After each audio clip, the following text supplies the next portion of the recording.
Yo, friends and family, you know what it is. It's Money Mondays. Hey, yo, check it out. Last week I was in a meeting with some community leaders, business professionals, business owners, and some really big corporations here in the Houston, Texas area. And so the common theme that I took away from the meeting was everybody's doing some great work in the community, but everybody's fighting for capital. And then it goes back to venture capitalists, right? I saw the statistic, man. I think they were saying, and my numbers may be a little skewed, but it said at least 98% of VC money that it goes to white people and Hispanics, I believe, something like that. But I think it was white people. And about that little 2% goes to minorities, which is why you're starting to see a lot of companies push black specific grants. And that's great, right? But you start to look at 98 and 2%. Those are two different numbers. You see the difference. I mean 98 and 2. I can't even put the math in front of you. You already know what I'm talking about. And so I'm in this meeting and they're talking and everybody's saying we're just trying to figure out how to get access to capital. And I think that's a great conversation to have. But if everybody's fighting for access to capital, you got to think every corporation can't fund every black organization. Every VC can't fund every black organization. That's a problem that was created, and that's not a problem for us to solve. But what you have to do as a business owner, and this is what I like to challenge business owners, is you have to figure out a product or service that you can take to the market to bring in revenue.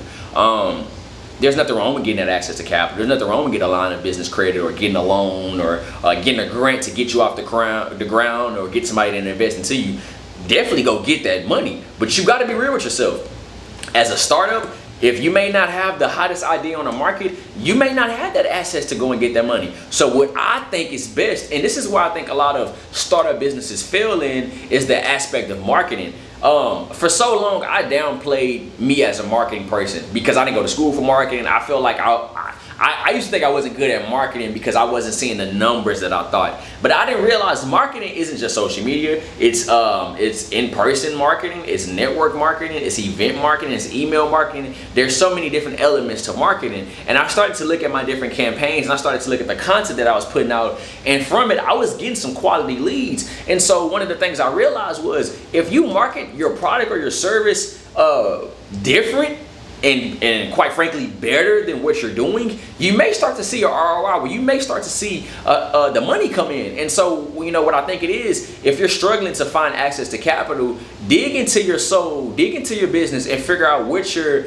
marketing plan is and see how you can switch things around. Because while you're fighting for the access to capital, you still have a product or service or a business that you're trying to get off the ground. If you're waiting on that big break, it may take you years to get to that level. But in the meantime, you can still build that foundation up. So for example, if I'm little JoJo and I'm trying to sell, I got this mobile car wash system. I'm trying to have the first mobile car wash that goes to people's homes. I'm pretty sure that's not the first, but I'm just brainstorming off the top of my head. So you with me? Let's keep going. So I got this idea and I'm trying to get $30,000, maybe a grant or line of credit, or I'm just trying to get somebody to invest into me. I'm struggling. I'm going to these pitch contests and it's not working out for me. I'm getting a bunch of no's, but people are telling me that I have a really good business idea.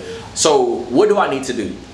If I'm little JoJo in that moment, my goal is to get to $30,000, right? I'm not saying that I'm getting rid of that goal, but in the meantime is I'm building up my increments. I'm showing value to the community. I'm putting out products and services for me to get to that $30,000. So what I'm going to do is, if I'm little JoJo, I'm going to change my marketing plan. Maybe I'm just posting on social media, but I'm not investing into ads. Let me figure out how I can go and get some money and to invest into some ads so people can know about my business. Once I start these ads and I'm starting to get leads, less people go to my website. I want people to sign up. Now people have signed up. I got their emails. I got their contacts. Let me do text message marketing. Let me do email marketing. Let me send out a 50% off code, a 20% off code that may lead to a few customers that can essentially pay for the money that I put into the ad. Now I'm making profit on top of that, right? So now I'm doing really good. I'm making some money, right? And so now I'm still trying to get to 30,000. But now since I've changed my marketing plan, I done made a few thousand. Let's say I made about $6,000, $7,000, and that's what minimum money that I put into an ad. Now I'm making some money. Let's invest that back into the business, and now 6 to 7 can go from 7 to 14 to 21.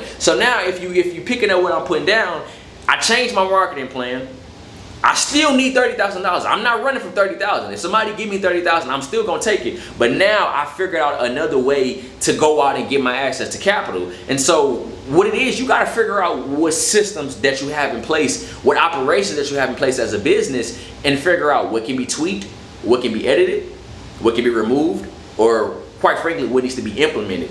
And you can look at your competitors. So for example, little JoJo can go and look at all the car washes around him, and he can say, none of these car washes are dedicating services to Uber or Lyft.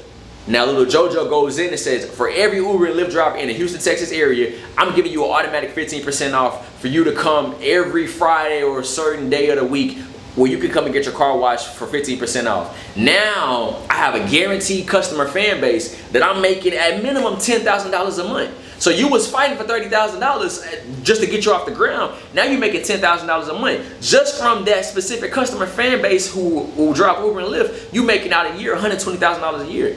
So now, hey, you got some money floating around. You might not necessarily be still waiting on that investment. And so I said all that to say is I'm looking around, everybody's fighting for money. If we all fighting for money, we're gonna be out of business in a few years because we waiting on you to cut that check. You may not have it in your budget to cut that check. You gotta think corporations take losses too, just like we take losses. So now you gotta figure out a new strategy. When it comes to business, we can't always be looking for our hands out. We can't always ask for something. Go out there and take what's yours. Go and create a product or service that's going to create that money for you. So then you're not always relied on it. Diversify your streams of income for a business. They say the average millionaire has 8 streams of income. If he would just have one, he'd be broke. Same thing for your business. You know what it is, man. You see it, but do you believe it? It's Money Mondays. It's your boy, Sebastian Sanders. Diversify your streams of income for your business. That was hot.